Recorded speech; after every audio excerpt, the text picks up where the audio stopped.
In part 1, we asked the question, what would you do to make it stop? How would you deal with overwhelming emotion? What would you do to make it stop?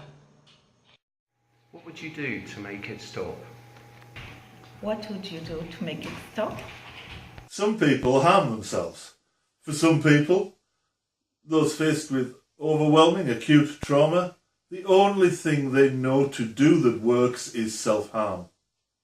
There's a reason for that. When I was 13, my grandfather died.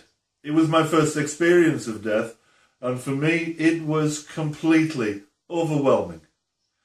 His funeral in the Cumbrian parish church where I had grown up was filled to capacity. It was standing room only.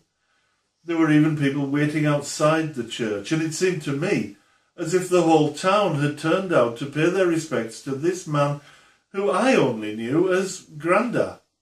I hadn't seen so many people gathered together in a single funeral in my life before.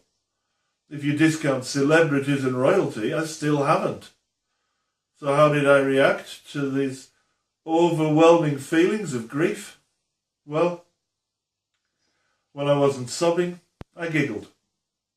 It took me years to understand that, to know why, at that point of my greatest distress, I found it appropriate to laugh.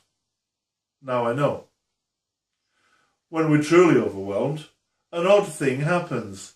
Our brains produce endorphins like oxytocin. It's a form of neurotransmitter. You can think of it as a natural sort of opiate, if you like. It produces a mild euphoria, and it allows us to reset our emotions. It combats the overwhelm we feel. The same thing happens. The same production of endorphins in the central nervous system occurs in response to physical injury too. That's why some people, when faced with overwhelming emotion, harm themselves.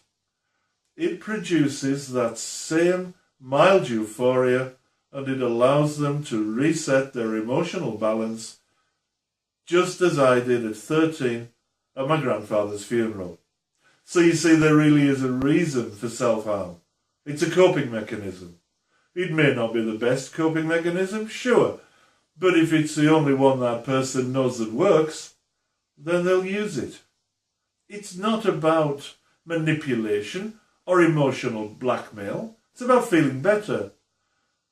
And it doesn't matter how high you may be in your own estimation, you have nothing to offer that is worth repeated self-mutilation. It's not about us.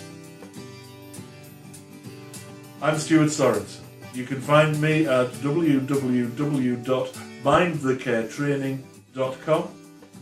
Thank you for watching.